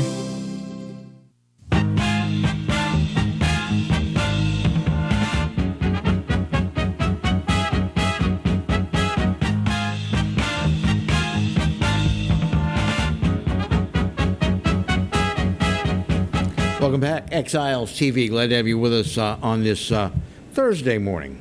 You know what I didn't see this morning? The jobs report. They have it at about 7:30 every morning. I must have been. Was it delayed? I must have been posting about our show. Where do you usually look for it? CBS runs it. So but anyway, that's not where we are. We're talking about football season. here in South Louisiana and a lot of other communities in the SEC and the ACC and some of the big conferences, the SWAC, we take our football very seriously.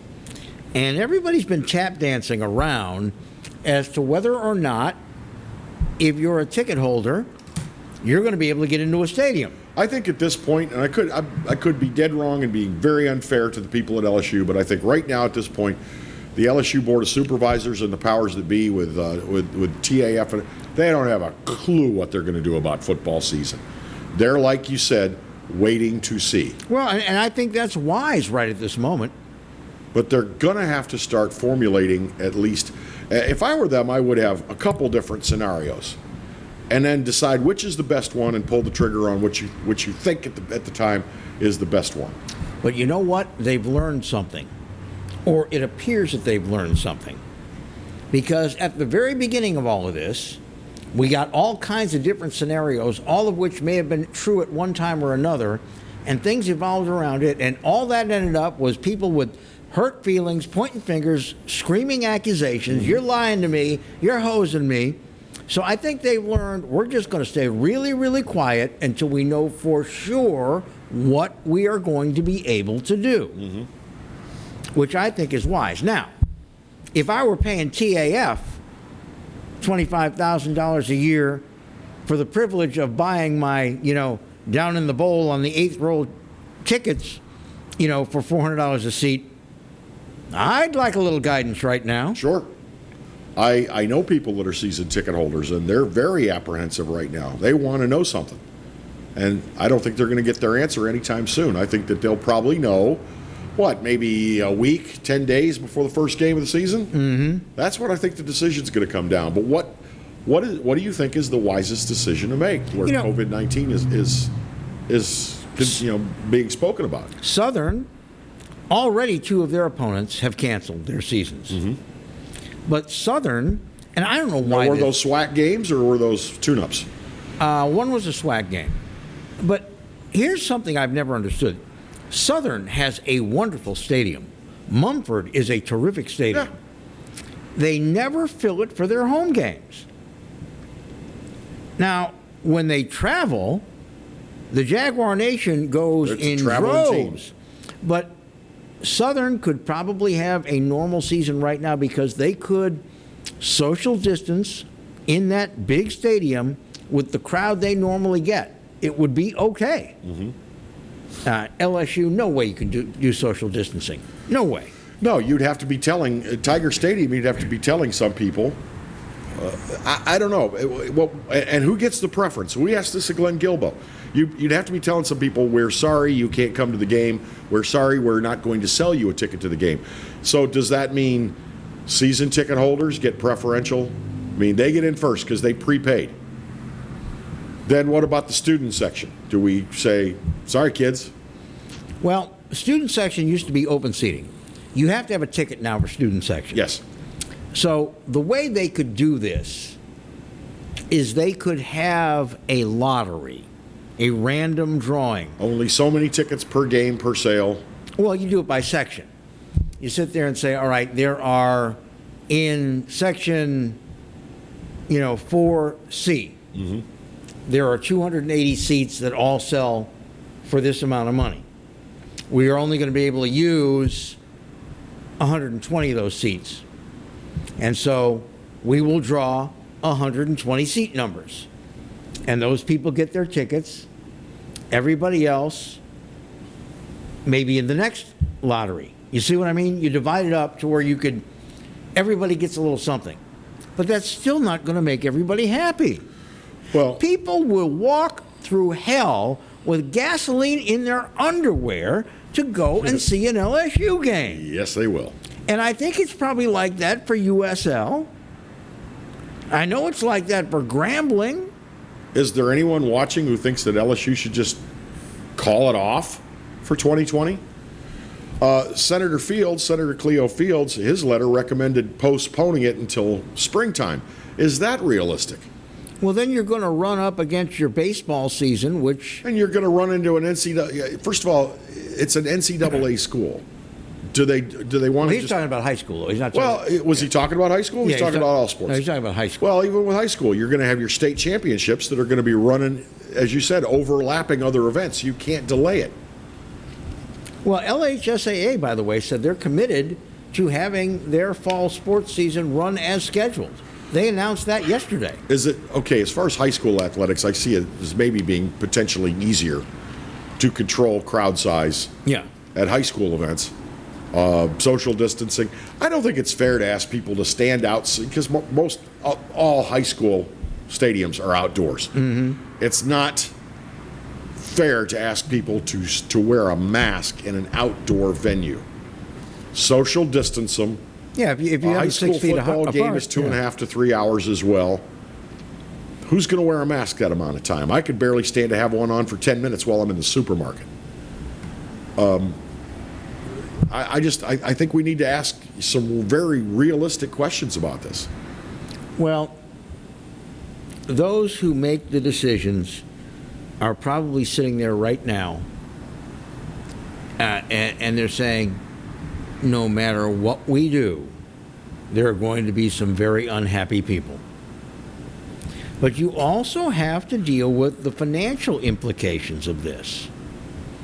And in big programs like LSU, like Alabama, like Florida, like Notre Dame, like Michigan, in these giant Power 5 conferences, the big programs, the financial implications of not having a season with spectators and concessions is unthinkable. You would be better off demolishing the stadium and trying to collect on from your insurance. And we haven't even spoken about, we have a pro football franchise in Louisiana. Mm-hmm. What do the Saints do with their season? And right now, the way the NFL is behaving, I'm not counting on them to make good decisions. Well, and again, in whose opinion is it a good decision? I think the NFL has, it's a whole other topic. Do we want to get into this? I think the NFL has made some bad decisions here in the last couple of weeks. Bad decisions about having their season, or bad PR decisions? Bad PR decisions. So I'm not too confident that they're going to make good decisions on other things. But remember, NFL is a closed corporation. It's a private company. Yeah. Those owners, and there is not one NFL team that actually makes a profit except for Green Bay. So these are fat cats with lots of money that like to sniff jock straps and like to say that they own an NFL team and like to be able to have a party at their house with their other rich friends, and some of the players drop by once a year. Mm-hmm. You know, they're not going to sit there and say, I'm not putting up $175 million of my own money to not be able to play and have fans and have people in the boxes, which is the only place I recoup any of what I'm spending on these players, and the exorbitant rent for the stadium. I am not going to do that. I mean, you got a guy like Robert Kraft, he'll pick up the whole damn team and move it to Hawaii and play there. You know, and NFL is a whole different animal. But I don't think people understand the money that's associated with the Power 5 conferences and some of the independents that are big, huge programs is probably triple that of the entire NFL. And that is money, by the way, that is trickling down to ordinary people who live in or work in or service these various communities. There is where you're going to have all kinds. You want to talk about an economic kick in the nards for the university, for all the concessionaires, for the hospitality industry, for the trucking industry, for the broadcast industry. We are talking tens of millions of dollars in each city for each game. Yep. massive losses. Yeah. And, and what would be the long-term effects on that? No, I'm not a big sports fan, but the way I feel about it is the show must go on. Realistically, financially speaking, the show must go on. The NCAA and the SEC and the other conferences need to find some way that the show goes on. Well, I think they need to be calling people at Formula One and NASCAR and Indy Cup Series and say, can we see a contract of a copy of your ticket agreement? Because they'll tell you, look, cars sometimes blow up, sometimes they go off the rails and shrapnel hits the crowd and kills people. A wheel comes off and can kill 5 or 6 people before it stops moving. And by accepting this ticket, you accept all risks. And you know what?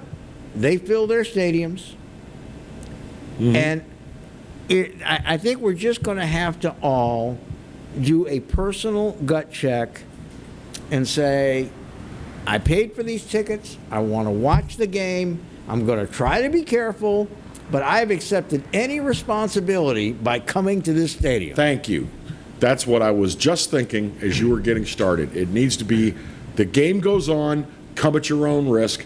Don't blame us if you get sick. Mm-hmm. Boom. But the game goes on. There's too much at stake. There's a lot of money at stake. All right, we're going to take another quick pause, take care of some business. Exiles TV returns in just a minute.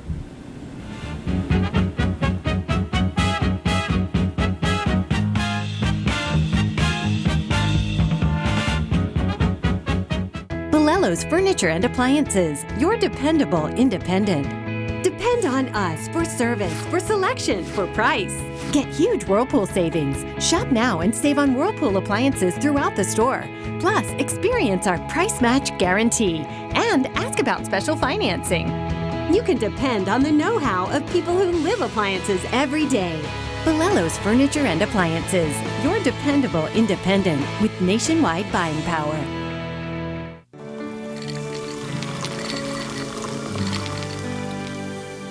No one can stop me when I taste the feeling.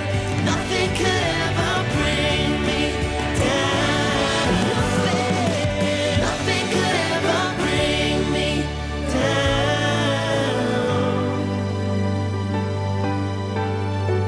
Taste the feeling. That's right, the Clarence Buggs Show is back, along with the Exiles, Bill Profita and Kevin Gallagher. We've put the band back together, South Louisiana's talk team, and it's only on the Pelican. 10 a.m. till 12 noon, right here on the Pelican.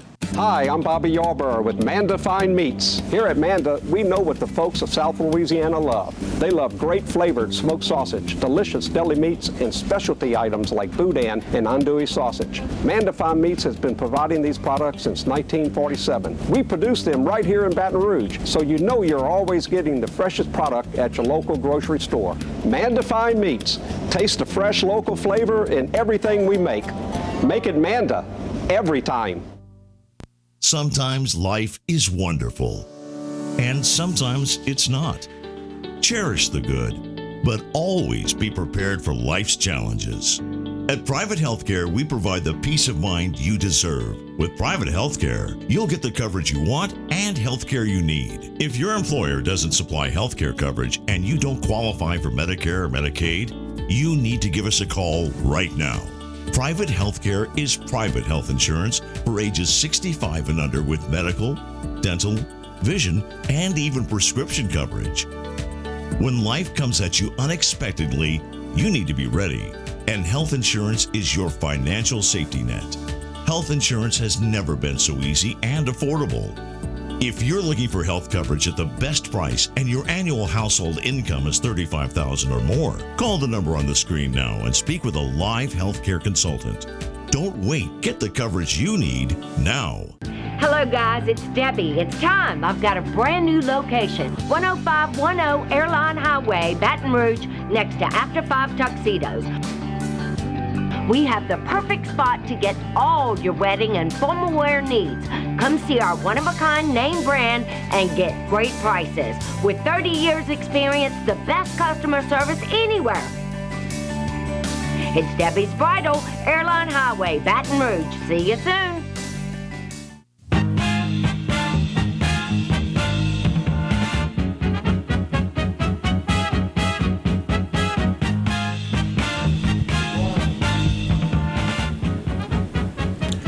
Hey, Bill, are you going to vote? We had an election this Saturday. Did you know that?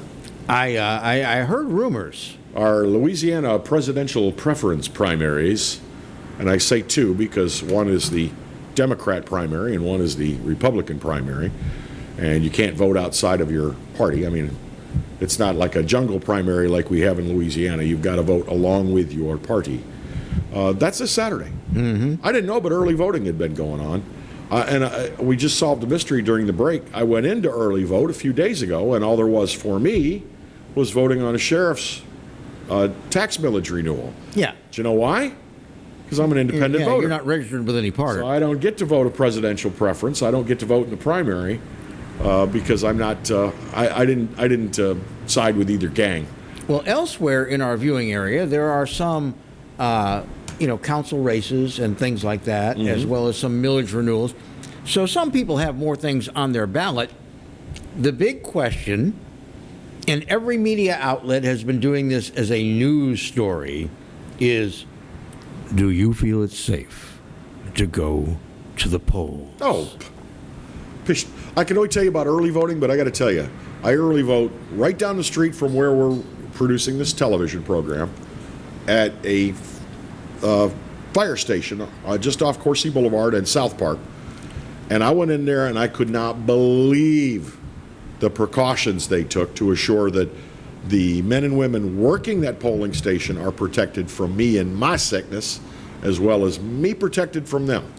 But see, they had sheets of Lexan hanging from the ceiling. The elderly lady that was an election commissioner there, who asked you to remove your clothing, that was just you.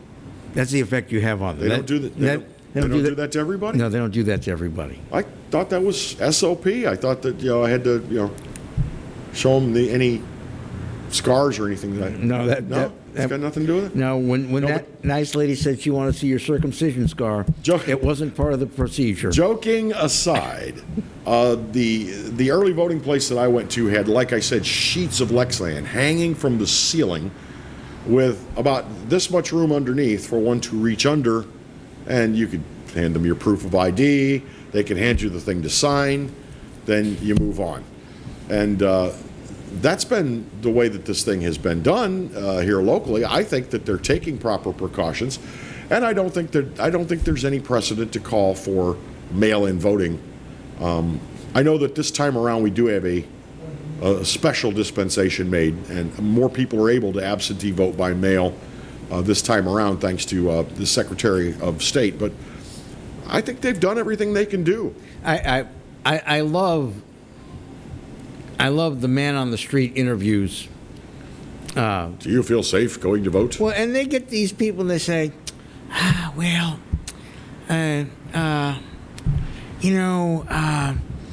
maybe they should wait. No. Well, it's funny. You can't wait. And I actually saw one of these man on the street interviews it was on social media, but 2 or 3 people, it disturbed me to see 2 or 3 people, and they were grown adults. These weren't young kids who you say, oh, you're young and stupid. They said, I never vote. What? Never? It bothers me when people say they don't vote. And I always like to get preachy and say, are you aware that there are people who will risk getting clubbed by hooligans just to get to the polls and cast their vote? Because that's how it is in their country, is that they talk about, asking for photo ID at the polls, that's voter suppression. You're trying to disenfranchise voters. It's like, no, we're trying to get you to prove you are who you say you are. Yeah. We're trying to discourage voter fraud. Difference between suppression and identification. Disenfranchising voters is 2 guys in black clothes with billy clubs that beat the crap out of you just for showing up at the polls. That's disenfranchising voters. We don't have that in America, thank God. Yet. But it bothers me when I hear grown adults say that they don't vote, because it doesn't make any difference. See, when they say that to me, I always ask them, do you complain? Yes, they all do. Yeah. I guarantee you the non-voters probably complain more than the voters. Well, back to the stories that everybody's running about, is it safe to go to the polls? They've even got graphics. They fly in, voting and COVID. Now, this is an actual person on the street that they interviewed. And this story actually ran.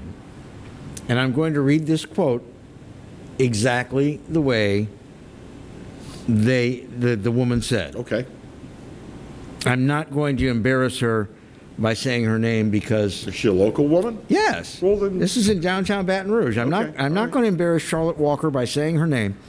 Let's not mention Charlotte Walker's name. But this is the genius of interviewing people on the street.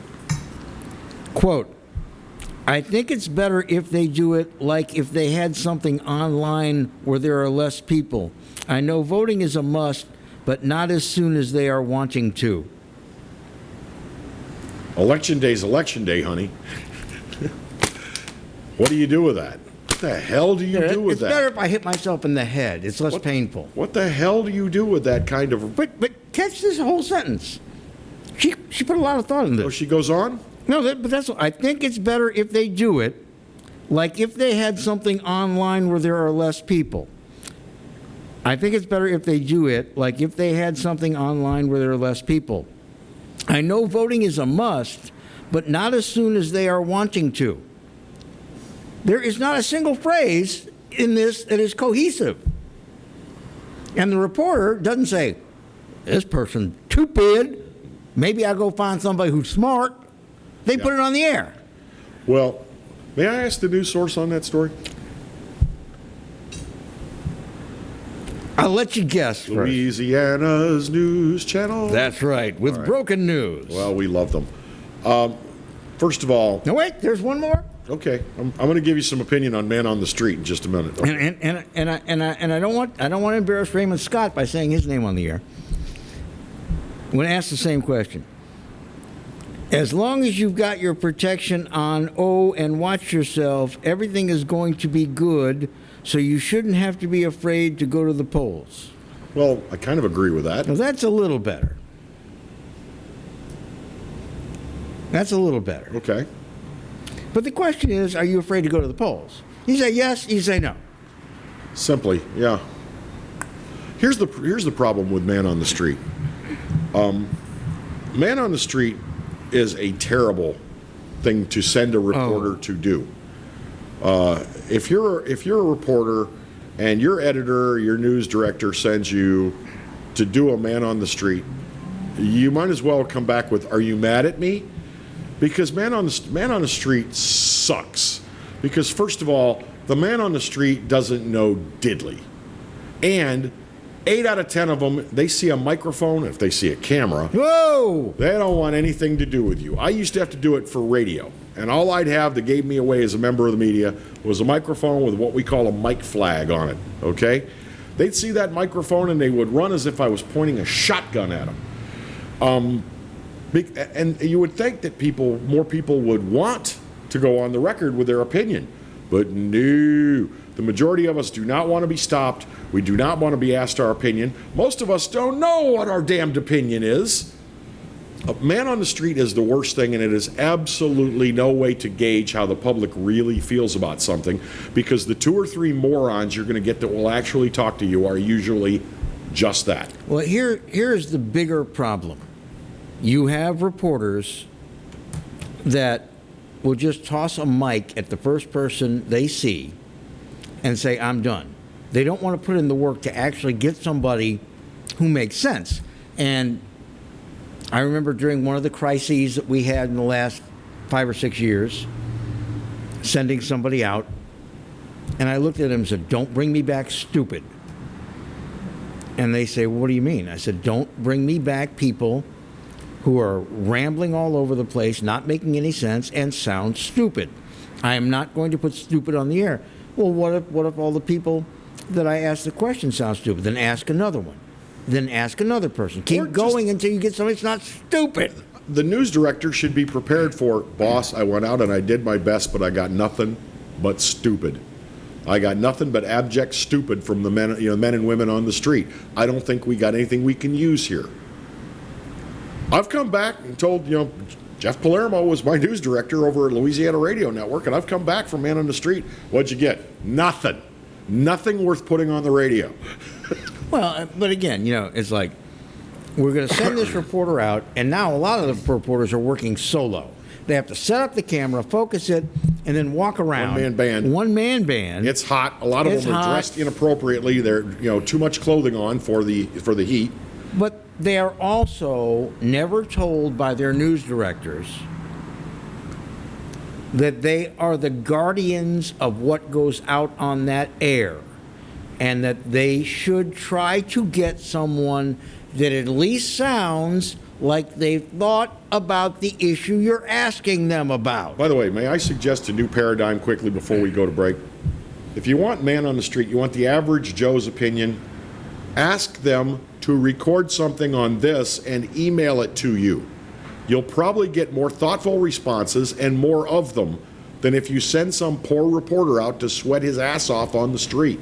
And you can decide, I'm putting that guy on the air. Exactly. Going to take a quick break, our last of the hour. Exiles TV returns with a wrap-up coming up.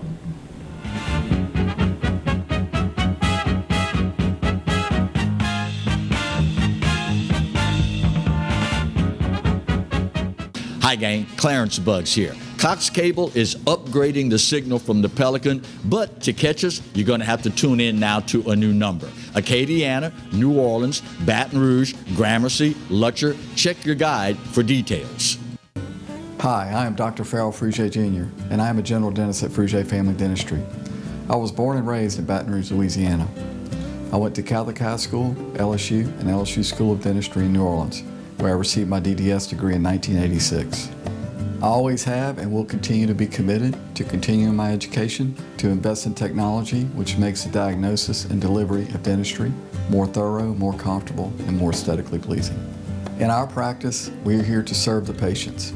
We want to improve their quality of life and to develop relationships with our patients. In dentistry, we have a chance to impact lives on a daily basis, not just by doing dentistry, but by getting to know them and being a part of their life. We also believe in giving back to our community. So every year, we give back to the Greater Baton Rouge Food Bank, Toys for Tots, and Mary Bird Perkins Cancer Center. Please stop by and visit our office. We would love to take care of you and your family. Hello guys, it's Debbie. It's time. I've got a brand new location. 10510 Airline Highway, Baton Rouge, next to After 5 Tuxedos.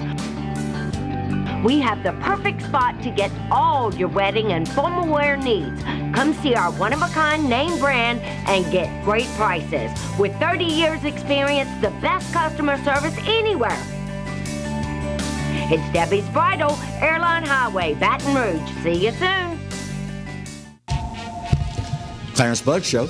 Yeah, I'm back on the air. That's right, 10 a.m. until 12 noon, Monday and Wednesday, and we replay it Monday and Wednesday nights, 10 p.m. to midnight. Check us out online. You can watch it live at PelicanSportsTV.com, or better yet, why don't you just download the Pelican Broadcasting app? That way you can take it with you anywhere you go. That's right, the Clarence Bug Show. Tell you what, oh, wait, gotta run, gotta go, bye.